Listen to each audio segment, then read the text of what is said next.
Selamat malam adik-adik. Selamat malam, Prof. Ya, nah ini rasanya sudah waktu nih ya. Sebentar, 19, 16 ya, sudah lewat dikit. Sesuai dengan jadwal, maka pada malam hari ini kita lanjut dengan materi kuliah kita, uh, yaitu mengenai New Emerging Zoonosis untuk kelas A dan C yang kebagian sama saya ya. Untuk kesempatan yang pertama, saya harap nanti untuk kelas A nanti untuk mempresentasikan terlebih dahulu ya. Silakan, Dek. Baik, Prof. Ya, Mohon maaf untuk saya nggak bisa apa tampilkan kamera karena ya, saya share screen, Prof. ya.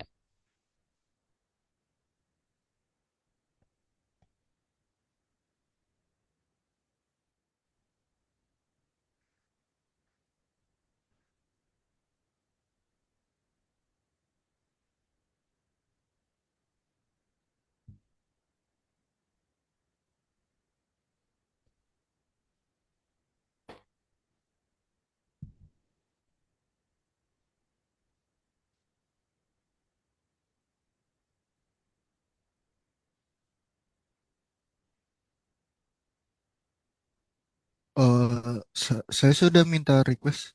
Oh, sebentar. Nah, belum gini belum bisa set gini ya. Set screen. Set. Gitu. Ya, coba sekarang.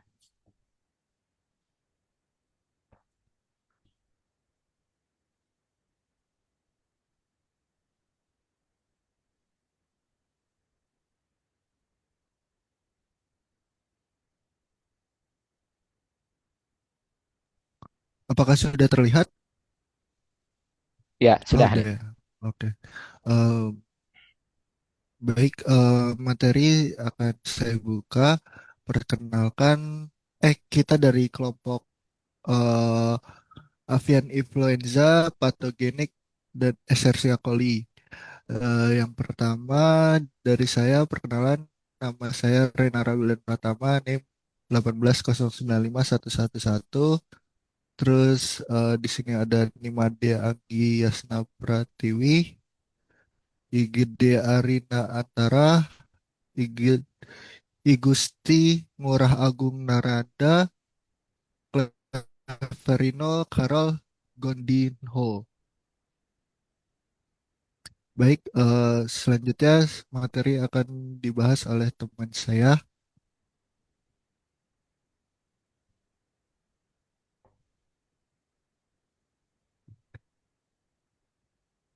Baik, selanjutnya adalah materi mengenai sapi gila. Etiologinya, pada sapi gila atau Bovine Spongiform Encephalitis atau BSE adalah suatu penyakit pada otak sapi yang tergolong dalam kelompok penyakit transmissible spongiform encephalopathy atau TSE. Penyakit ini disebabkan oleh suatu jenis protein yang bersifat infeksius, yaitu prion atau proteinaceous infeksius yang merupakan suatu molekul protein tanpa asam inti. Penyakit TSE pada manusia, penyakit Scrapie, BSE atau maupun VCJD mempunyai gambaran histopatologi yang serupa pada otak, yakni ditemukan lubang-lubang pada jaringan otak mirip spons atau busa sehingga disebut spongiform encephalopathy. Penyakit TSE pada manusia secara klinis dan neuropatologi terdiri dari CJD, URU, GSS, dan FFI.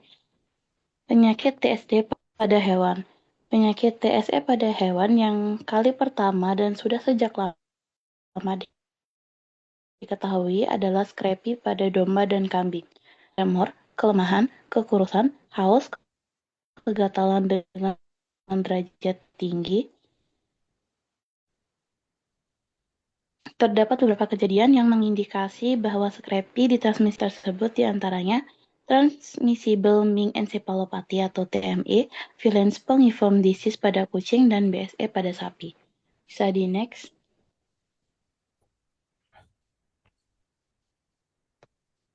Diagnosis penyakit TSE. Penegasan diagnosis perlu dilakukan meliputi A. Gejala klinis berupa ataksia, tremor, kelemahan, kekurusan, haus, sensitif terhadap suara dan sinar, perubahan behavior dan gangguan motorik.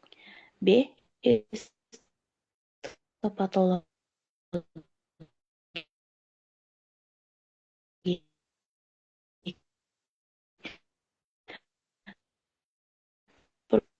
perubahan utama adalah ada susunan siakan antibodi terhadap prion protein melalui PRPSY menggunakan beberapa teknik yang berbasis biologik yang menggunakan hewan coba. Selanjutnya pencegahan dan pengobatan. Pencegahan adalah cara terbaik bagi penyakit prion. Walaupun ada beberapa cara untuk pengobatannya diusahakan, namun umumnya adalah pengobatan sistematik. Beberapa langkah yang perlu dipertimbangkan adalah A. Meminimalisasi risiko pada manusia akibat gangguan produk dan alat medis yang berasal dari sapi terinfeksi. B. Meminimalisasi risiko pada manusia akibat penggunaan produk dan alat medis berasal dari manusia yang terinfeksi. Dan C. Meminimalisasi risiko transmisi PJJ akibat konsumsi produk makanan yang berasal dari ruminansia terinfeksi. Study next. Baik, selanjutnya. Baik, izin masuk. Di sini saya akan menjelaskan avian influenza. Etiologinya, avian influenza atau AI atau flu burung adalah penyakit infeksius pada unggas yang disebabkan oleh virus influenza tipe A, khususnya subtipe H5, H7, dan paling sering H5N1. Virus ini termasuk famili Orthopoxviridae dan bersifat zoonosis, sehingga dapat menular ke manusia dalam kondisi tertentu. Avian influenza ditandai dengan tingkat mutasi tinggi sehingga mudah berubah menjadi strain berpatogenitas tinggi atau HPAI atau rendah LPAI. Avian influenza pada manusia yaitu infeksi avian influenza pada manusia jarang terjadi. Namun jika terjadi dapat menyebabkan penyakit berat. Penularan umumnya berasal dari kontak langsung dengan unggas terinfeksi, sekresi pernafasan, atau produk unggas yang tidak dimasak sempurna. Batuk sesak nafas, kodas, subtipe H5N1 dan H7N9 merupakan yang paling sering menyebabkan kasus berat pada manusia. Boleh di next. Selanjutnya akan dijelaskan oleh teman saya. Baik, selanjutnya saya akan menjelaskan avian influenza pada ayam. Yang pertama itu pembengkakan infraorbitalis, yaitu pembengkakan kepada eh, di depan kepala ayam yang di bagian depannya seperti kayak jenggeran, terus di sekitar sinusitis, lalu adanya bintik dan pendarahan trakea apabila dinekrosi. Terus untuk diagnosa avian influenza yang pertama ada hemagasi tes, terus yang kedua ada isolasi virus pada telur. Pencegahan dan pengendalian pencegahan dilakukan dengan cara memusnahkan hewan yang terjangkit.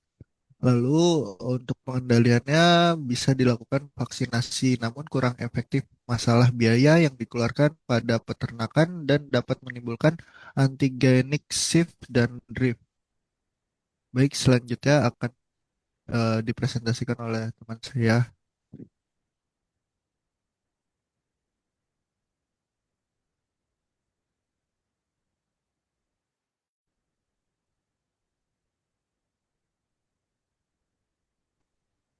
Baik, terima kasih atas kesempatannya.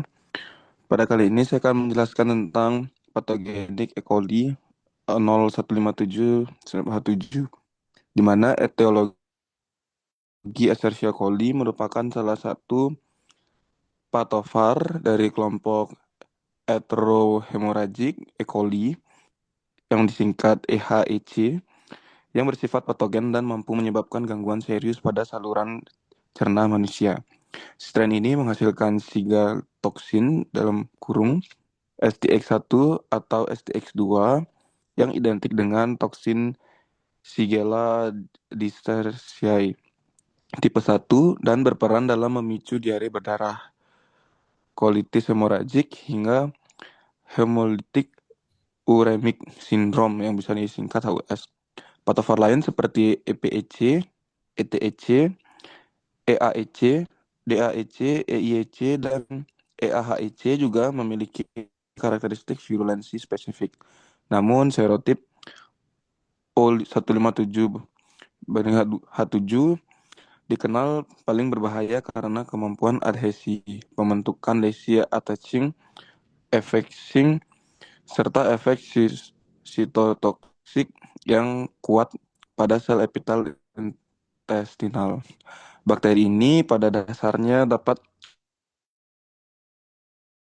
menjadi bagian flora normal, namun keberadaan toksin menjadikannya patogen penting bagi manusia maupun hewan.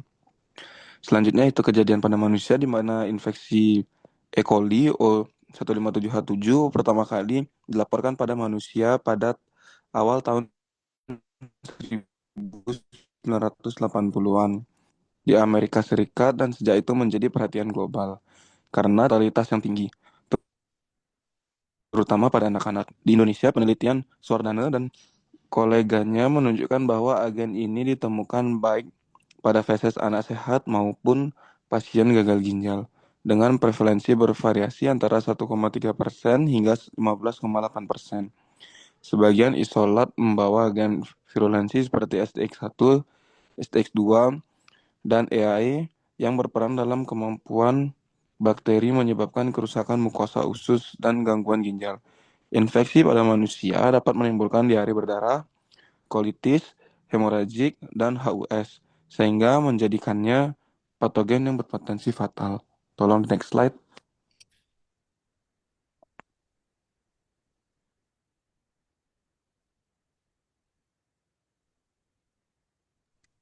Baik, saya akan melanjutkan kejadian pada hewan, di mana E. coli O157H7 dapat ditemukan pada berbagai spesies hewan seperti sapi, kambing, domba, babi, unggas, hingga anjing dan kucing. Dengan sapi diakui sebagai reservoir utama. Prevalensi kolonisasi bakteri ini pada sapi di berbagai negara dilaporkan mencapai 10 hingga 60%. Dan umumnya ditemukan pada hewan sehat, meskipun dari penelitian di Indonesia oleh Supar, Sumiarto, Drastini, dan Swardana menunjukkan keberadaan E. coli patogen pada sapi, ayam, dan daging sapi dengan menunjukkan keberadaan itu E. coli patogen prevalensi 2-7% serta beberapa isolat terbukti menghasilkan toksin VT1 dan VT2 ditemukan. Ini menunjukkan peran hewan, khususnya sapi, sebagai sumber kontaminasi lingkungan dan potensi penularan ke manusia. Mohon di next slide.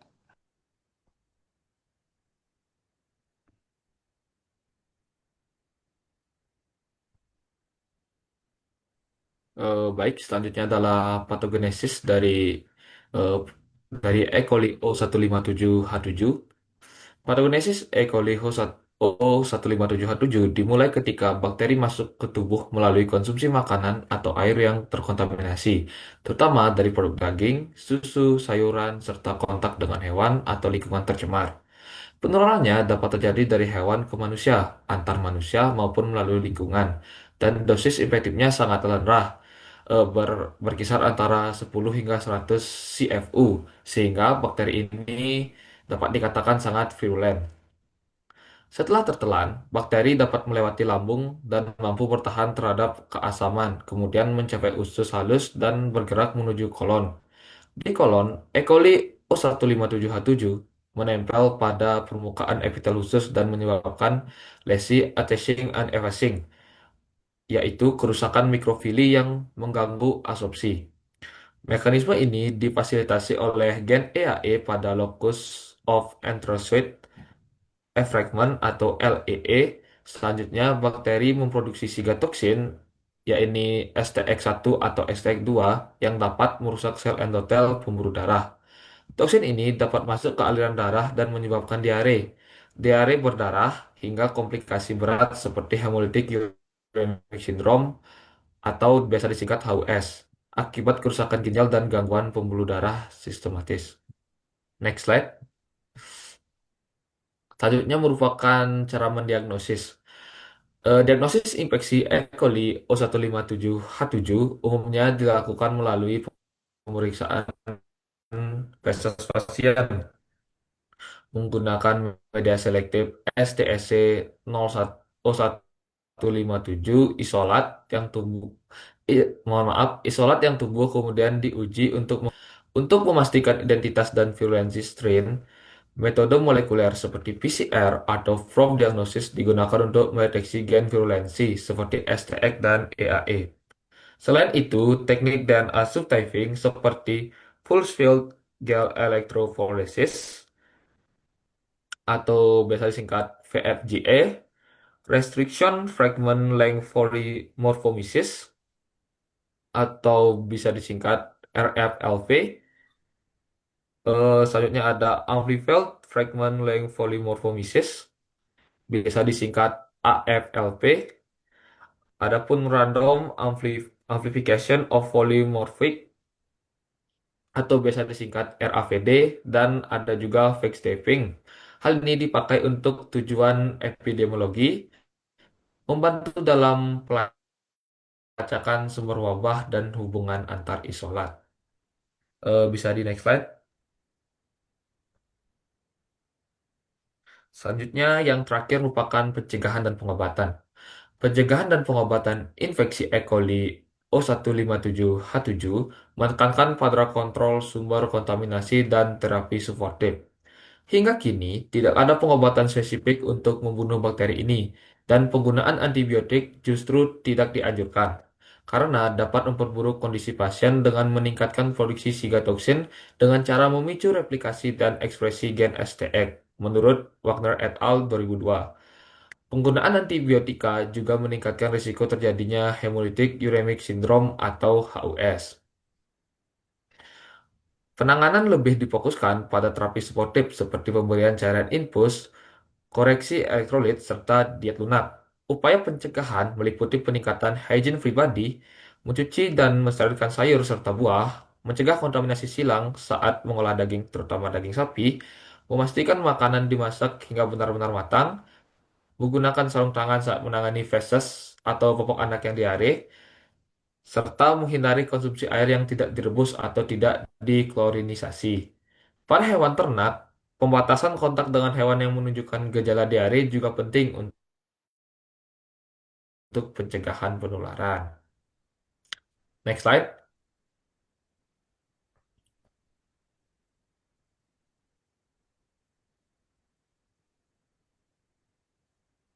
Mohon maaf, bisa di next slide.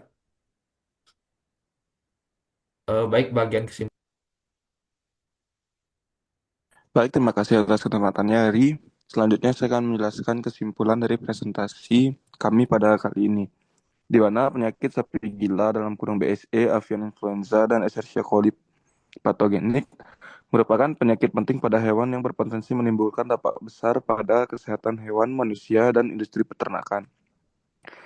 BSE atau sapi gila disebabkan oleh prion yang menyerang sistem saraf sapi dan bersifat fatal serta zoonosis. Avian influenza disebabkan oleh virus influenza A yang sangat menular pada unggas, dapat menyebabkan kematian tinggi, dan beberapa subtipe memiliki risiko penularan ke manusia. Sementara itu, Escherichia coli atau E. coli patogenik adalah bakteri yang memiliki faktor virulensi khusus sehingga mampu menyebabkan gangguan saluran pencernaan dan infeksi sistemik. Ketiga penyakit ini menunjukkan pentingnya biosecurity, sanitasi, pengawasan ketat, rantai pangan, serta manajemen kesehatan hewan untuk mencegah penyebaran dan dampak yang lebih luas. Baik, mohon di next slide. Sekian dari presentasi kami. Apabila ada pertanyaan, kita buka sesi diskusi. Mungkin lanjut dulu deh ke kelompok C-nya. Ya, Oh, oh, iya, dok.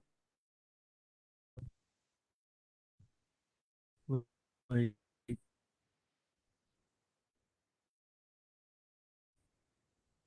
Baik, kalau C11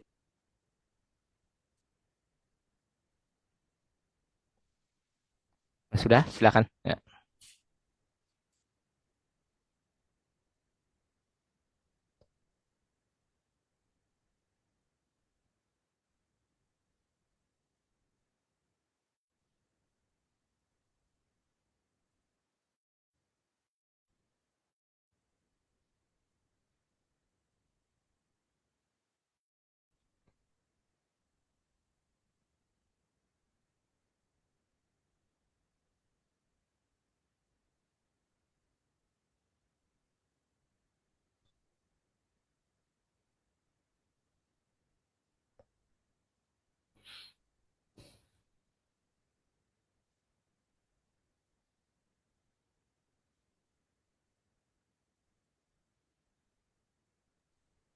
baik, selamat malam buat teman-teman dan juga Prof. Swardana.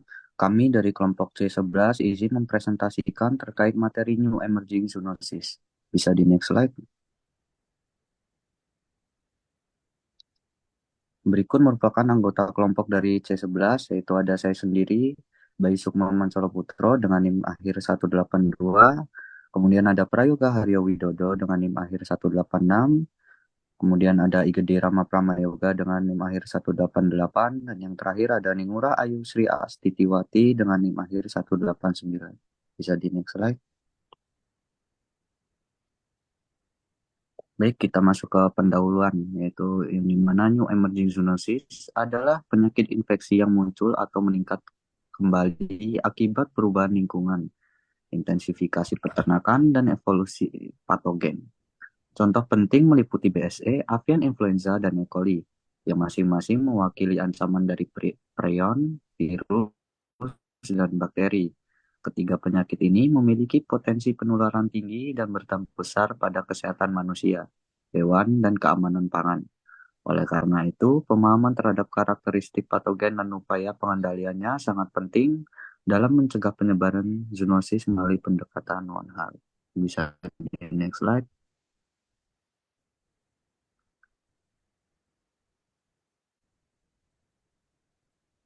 Selanjutnya akan Baik, dijelaskan.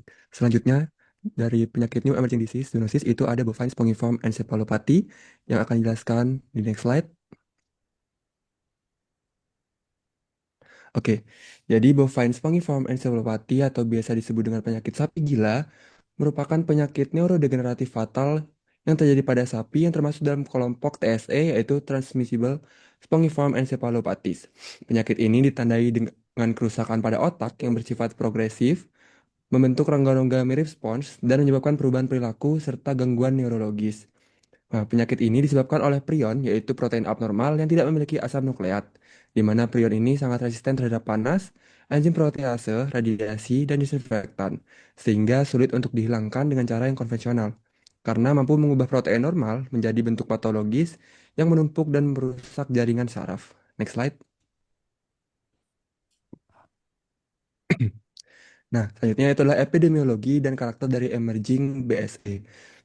BSE digolongkan sebagai emerging disease dikarenakan dia muncul akibat perubahan teknologi industri pakan, yaitu penggunaan meat bone meal secara luas dan murah, di mana masa inkubasinya yang panjang, 2 sampai 8 tahun, infeksi ini tidak langsung terdeteksi dan menyebar luas, yang menyebabkan wabah besar di Inggris pada 1900 sampai 1980 sampai 1990-an dengan dampak global pada perdagangan ternak dan produk sapi, di mana menimbulkan dampak zoonosis baru, yaitu varian Creutzfeldt-Jakob disease pada manusia, yang mana perpindahan penyakit ke negara lain menunjukkan pola global spread melalui perdagangan pakan dan hewan. Next.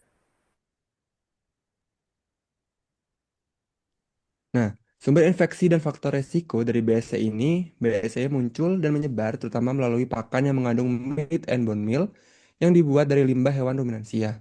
Pengolahan MBM pada masa itu tidak dilakukan pada suhu atau tekanan tinggi yang efektif sehingga mengaktifasi prion. Nah, anak sapi dapat terinfeksi bila mengkonsumsi pakan tercemar atau kontaminasi silang di fasilitas pakan. Karena penularannya itu tidak jadi antar sapi secara langsung, tapi dengan tidak langsung. Next slide. Nah, berikut merupakan tanda klinis dari bovine spongiform encephalopathy, di mana pada sapi menunjukkan gejala neurologis progresif. Yang pertama seperti perubahan perilaku, sapi menjadi gelisah, agresif, dan mudah terkejut. Lalu ataksia atau gangguan koordinasi seperti tremor dan kesulitan berdiri.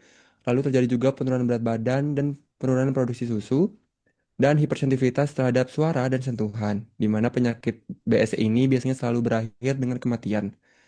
Sedangkan drastis pada manusia, penyakit ini menular ke manusia melalui konsumsi spesifik risk material, yaitu terutama otak, sumsum, tulang belakang, jaringan saraf perifer tertentu, di mana infeksi pada manusia ini biasanya karena varian Creutzfeldt-Jakob disease yang ditandai oleh gejala psikologis seperti depresi, kecemasan, perubahan perilaku, yang nanti diikuti oleh gejala neurologis seperti gangguan koordinasi dan kehilangan memori, dan penyakit pada manusia ini bersifat progresif dan fatal.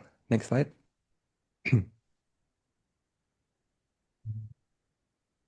Nah, diagnosis penyakit BSE ini, sebagaimana penyakit pada ternak lainnya, beberapa kriteria untuk penegasan diagnosis perlu dilakukan melalui dari gejala klinis itu yang terlihat seperti ataksia, tremor, kelemahan, kekurusan, haus, sensitif terhadap suara dan sinar, dan perubahan behavior dan gangguan motoriknya. Selanjutnya, secara histopatologik, terjadi perubahan utama yaitu adanya vakuolisasi atau degenerasi spongius pada susunan saraf pusat, dan untuk imunohistokimia biasanya menggunakan antibodi terhadap prion protein melalui teknik histopatologik, dan biasanya dapat dilakukan juga isolasi menggunakan beberapa teknik yang berbasis elektroforesis dan uji biologik menggunakan hewan coba. Next slide.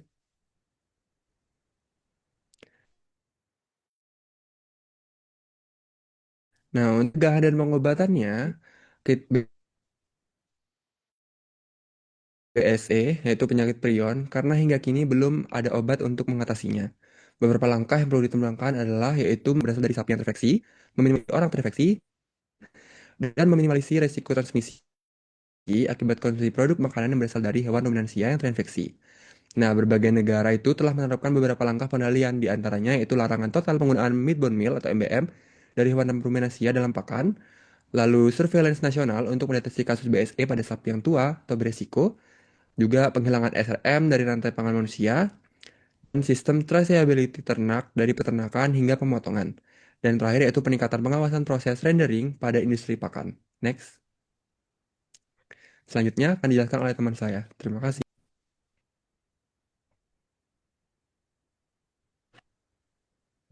Baik, apakah suara saya terdengar, Bayu?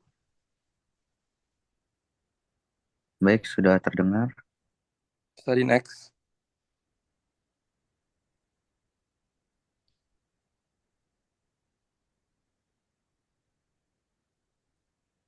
Baik, selanjutnya yaitu zoonosis avian influenza.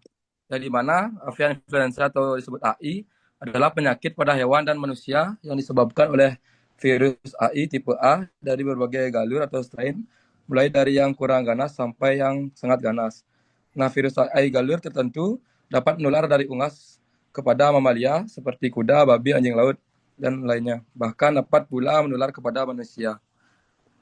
Selanjutnya, adapun etiologi, avian influenza disebabkan oleh influenza A virus, yang mana penentuan subtipe virus ini didasarkan pada antigen glikoprotein permukaannya, yaitu hemaglutinin atau H dan neuraminidase atau N, dengan subtipe yang sering menyebabkan wabah pada unggas dengan tipe H5 dan H7. Nah, berdasarkan tingkat patogenitasnya, avian influenza diklasifikasikan menjadi low pathogenic avian influenza atau LPAI yang menyebabkan infeksi ringan pada saluran pernapasan dan pencernaan, serta highly pathogenic avian influenza yang menimbulkan gejala sistemik, pendarahan, dan bisa menyebabkan kematian yang mendadak. Nah, reservoir alami virus ini adalah burung liar, terutama sejenis itik dan angsa, di mana penyebarannya bersifat luas melalui migrasi.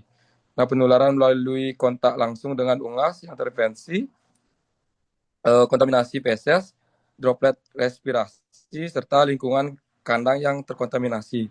Nah, virus ini dapat masuk melalui rute aerosol maupun oral fekal. Kemudian dia bereplikasi pada saluran respirasi atau pencernaan.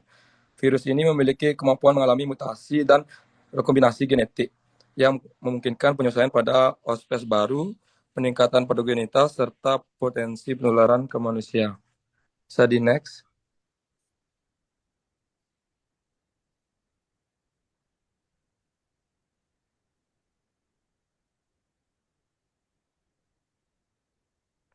Selanjutnya itu penyakit avian influenza pada hewan, yang dimana di hewan disebabkan oleh influenza avirus setipe H5 dan H7 pada unggas. Nah, reservoir utamanya adalah burung air liar dan unggas domestik. Ayam seperti ayam, itik, kalkun sangat rentan terserang AI. Lalu penularan melalui kontak langsung hewan yang terinfeksi seperti feses, droplet, dan juga penggerakan atau migrasi unggas. Nah, tanda klinisnya itu sesak napas, batuk, bersin, jaringan biru pada jengger dan leher, penurunan produksi telur, ada penumpukan cairan di kepala, leher, serta kematian mendadak yang tinggi pada kasus highly pathogenic avian influenza. Slide next.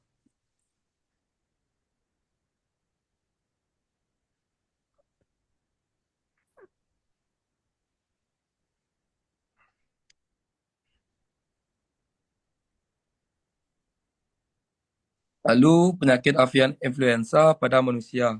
Nah, penularan melalui kontak erat secara langsung dengan unggas yang terinfeksi dan lingkungannya yang juga melalui aerosol. Lalu berisiko tinggi pada pekerja, pemotongan atau pengolahan ternak unggas maupun orang-orang yang ke pasar unggas. Lalu ada tanda klinisnya seperti demam, batuk, nyeri tenggorokan, sesak napas, masalah radang paru-paru berat pada kasus berat, dan dapat terjadi gagal napas dan kematian. Lalu infeksi pada manusia jarang terjadi, namun menjadi kasus yang sangat serius. Study next, Wahyu.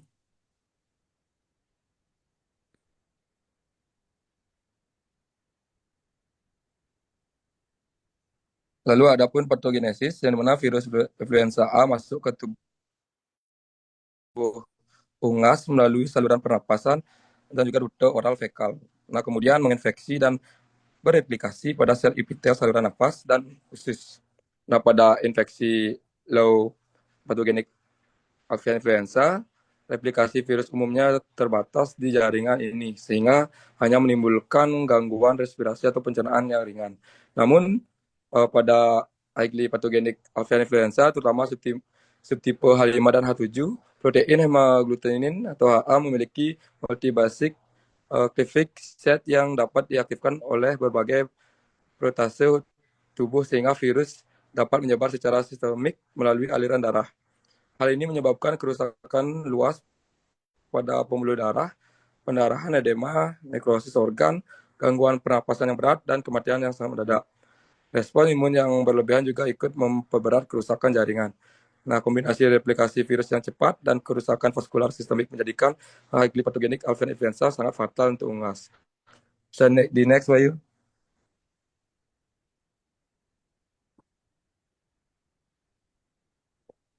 Selanjutnya, ada pun diagnosis dari influenza, di mana yang paling akurat dilakukan dengan real-time polymerase chain reaction, yang dimana sampelnya diambil dari usap kloaka, usap trakea, dan organ dalam seperti paru dan limpa. Lalu dilakukan virus isolasi, yang dimana dilakukan di laboratorium dengan biosafety tinggi, BSL-3, yang dimana memberikan konfirmasi keberadaan virus hidup. Lalu ada serologi yang digunakan untuk melihat paparan, yang dimana menggunakan hemagglutinin inhibition dan ELISA. Nah, serologi menunjukkan antibodi tetapi tidak cocok untuk diagnosis akut. Lalu ada diagnosis bandingnya seperti yang mirip-mirip seperti Newcastle disease, infectious bronchitis, infectious laryngitis, dan kolera unggas. Bisa di next, Bayu.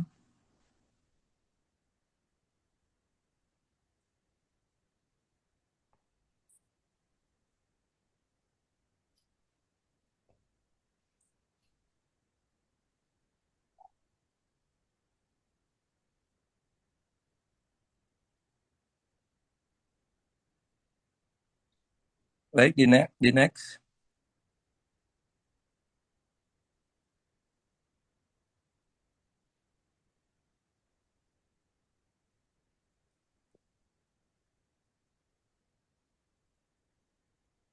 Selanjutnya yaitu eh, pencegahan.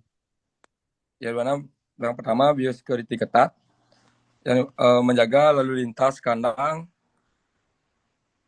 dan melakukan penyemprotan disinfektan sebelum masuk ke kandang. Selanjutnya ada vaksinasi.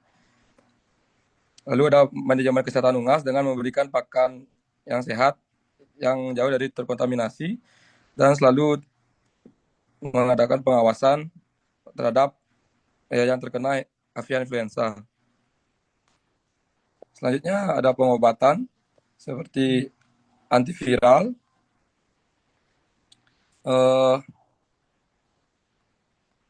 obat antiviral digunakan untuk menghambat replikasi virus influenza. Nah, obat yang biasanya yang diberikan seperti uh, oseltavimir, vivir, golongan neuromidase inhibitor, dan paravivir. Lalu ada perawatan suportif. Perawatan suportif ini bertujuan menjaga kondisi tubuh dan mengatasi komplikasi seperti dehidrasi atau gangguan pernapasan, yang dimana diberikan seperti cairan infus, oksigen, kontrol demam, nutrisi yang diperlukan juga perawatan organ pendukung seperti paru, ginjal, dan lain-lainnya. Lalu ada pun isolasi pasien sangat penting untuk mencegah penularan. Nah, pada unggas biasanya kandang atau kelompok yang sakit harus dipisahkan atau dikarantina. Nah, lalu tidak boleh dipindahkan atau dijual belikan agar penyebarannya tidak cepat.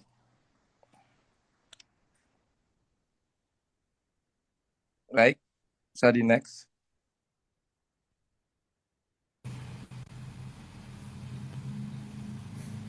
Baik, yang selanjutnya yaitu Escherichia coli atau E. coli. Escherichia coli atau E. coli itu adalah bakteri gram negatif berbentuk batang yang hidup normal dalam saluran pencernaan manusia dan hewan berdarah panas.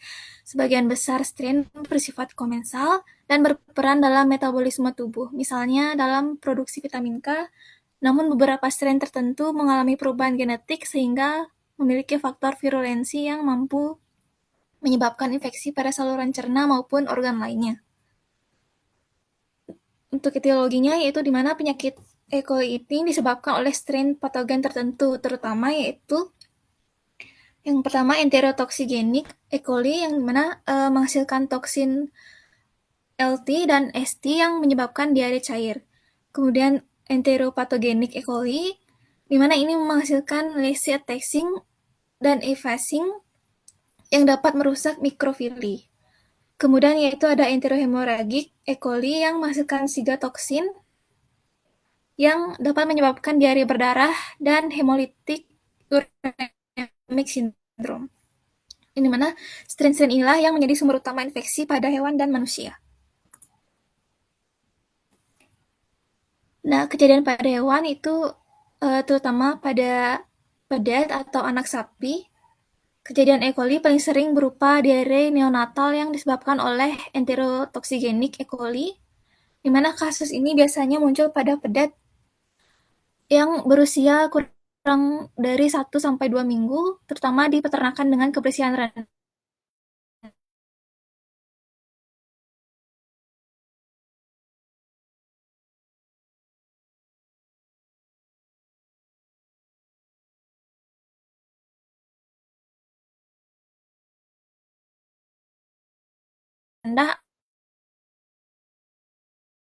Atau manajemen kolostrum yang buruk di feses. Pada hewan dewasa, kejadian jarang titis pada sapi perah di peternak atau kemudian 4157H7 umumnya terjadi akibat konsumsi makanan atau minuman yang terkontaminasi seperti daging sapi yang kurang matang, susu mentah, dan sayuran segar yang tercemar. Penyakit dapat muncul dalam bentuk diare cair hingga berdarah dengan risiko berkembang menjadi hemolytic uremic syndrome pada anak-anak dan lansia. Kejadian sering bersifat sporadis tetapi dapat menyebabkan wabah melalui kontaminasi makanan dan distribusi pangan dalam skala besar. Selanjutnya yaitu patogenesis dari E. coli. Infeksi E. coli itu dimulai ketika bakteri masuk melalui mulut dan mencapai usus halus. Kemudian di sana bakteri menempel pada sel epitel usus menggunakan fimbriae atau adesin. Dan setelah menempel, masing-masing tipe patogen E. coli menghasilkan faktor virulensi yang berbeda, seperti enterotoksin yang merangsang sekresi cairan sehingga menyebabkan diare cair, atau sigatoksin yang merusak pembuluh darah dan mukosa usus sehingga timbul diare yang berdarah. Nah, interaksi toksin dan sel usus itu mengganggu penyerapan air serta elektrolit dan menyebabkan diare, dehidrasi, dan gangguan sistemik bila toksin masuk ke aliran darah.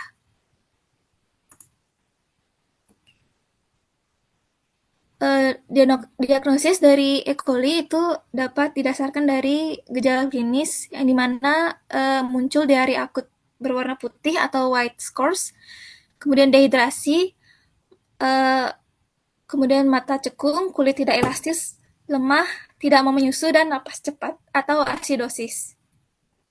Kemudian dapat dilakukan dengan kultur feses, yaitu dengan mengisolasi E. coli melalui media McConkey atau SMHC untuk mendeteksi O157H7 yang tidak memfermentasi sorbitol sehingga tampil sebagai koloni yang pucat. Kemudian yaitu dengan identifikasi biokimia, di mana pemeriksaan indol positif dan urease negatif dapat membantu memastikan isolat benar merupakan E. coli. Kemudian yaitu PCR gen virulensi, dengan menentukan tipe patogen untuk memperjelas patogen penyebab dan berkaitan dengan tingkat keparahan. Kemudian yang terakhir yaitu ELISA toksin, dengan mendeteksi sigatoksin langsung dari fesesnya.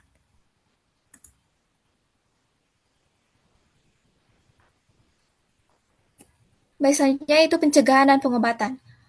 Adapun tindakan pencegahan yang disarankan itu diantaranya yang pertama perlunya meningkatkan standar higien pribadi, kemudian memastikan kebersihan dan sanitasi terhadap semua sayur dan buah-buahan baik lokal maupun impor, kemudian cegah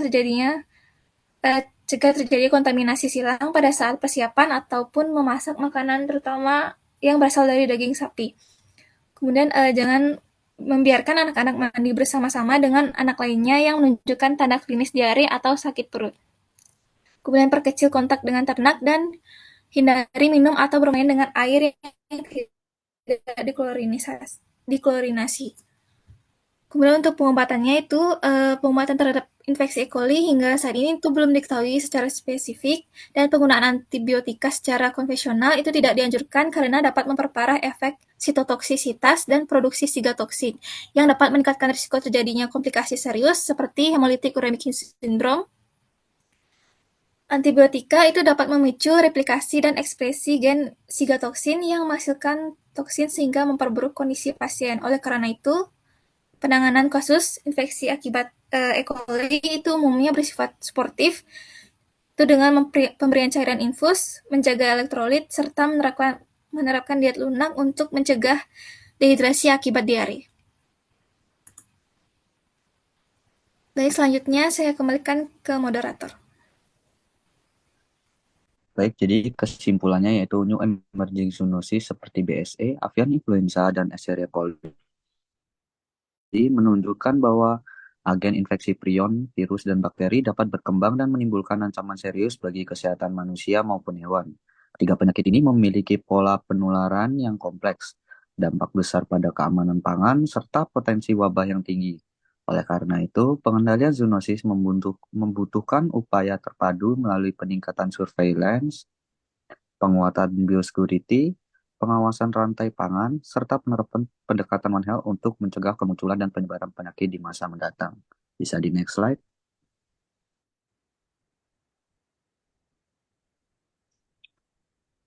Baik, sekian presentasi dari kelompok C11. Jika ada teman-teman yang ingin bertanya, dipersilahkan, atau kepada Prof. Wardana jika ada masukan dan saran untuk terkait presentasi kelompok C11. Ya, eh, mungkin sedikit dari saya, Dek. Ya, tadi sudah disampaikan secara panjang lebar dari kedua kelompok ya. Mungkin ini adalah materi terakhir dari kuliah zoonosis ya, New Emerging Zoonosis, yaitu merupakan penyakit,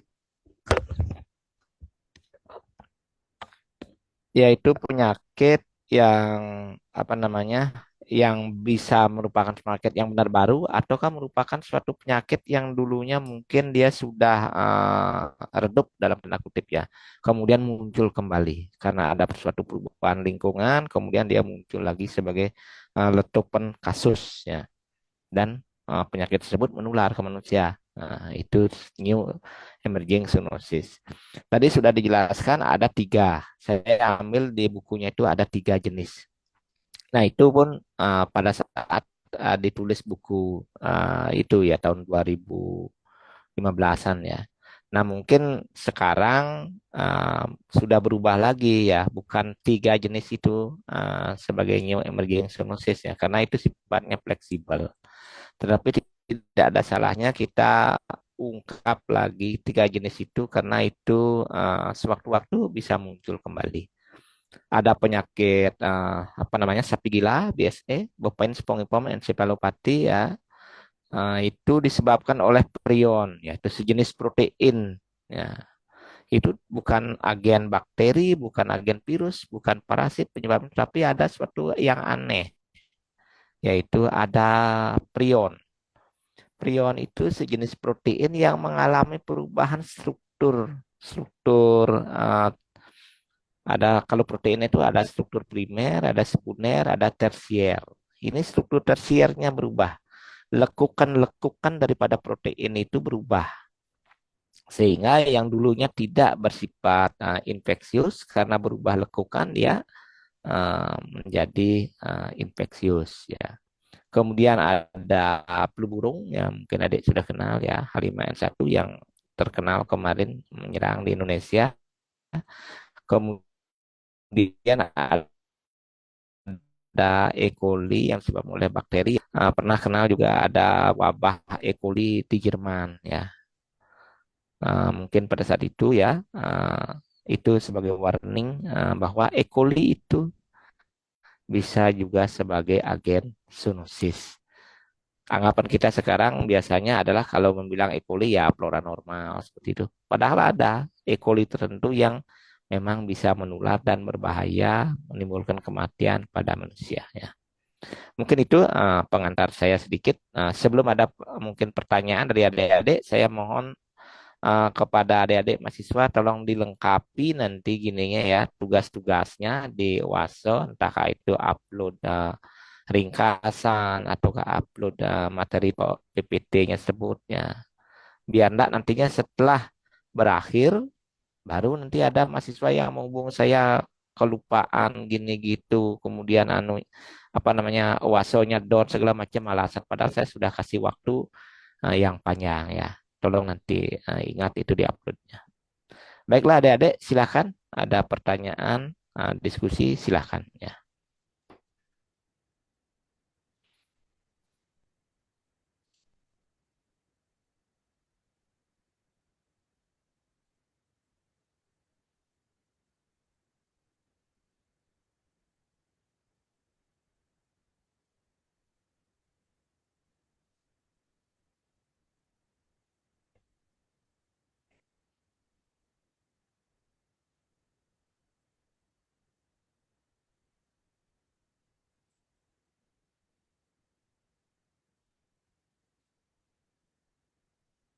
Silakan adik-adik.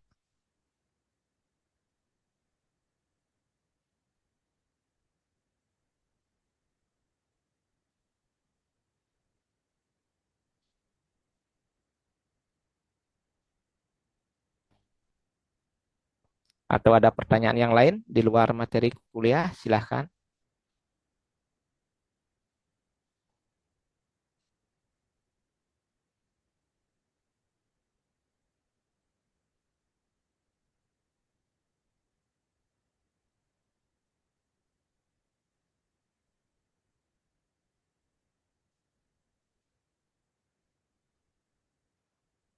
Silakan. Apa sudah jelas ya? Karena ya saya tunggu tidak ada pertanyaan ini ya.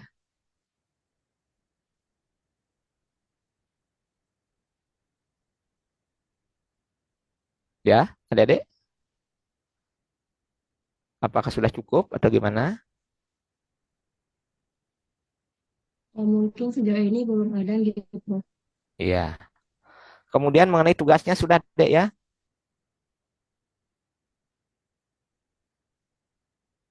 Atau sudah dirancang yang ini ya? Tugas sinopsisnya maksudnya?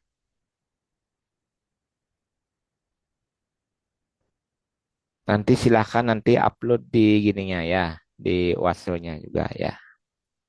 Nah, kalau ada apa-apa nanti mungkin lewat Korti Anda bisa gini kan. Nah, nanti Korti yang menghubungi saya. Baiklah adik-adik, kalau seandainya tidak ada pertanyaan lagi, saya kira materinya sudah berakhir ya dengan materi New Emerging Zoonosis ini.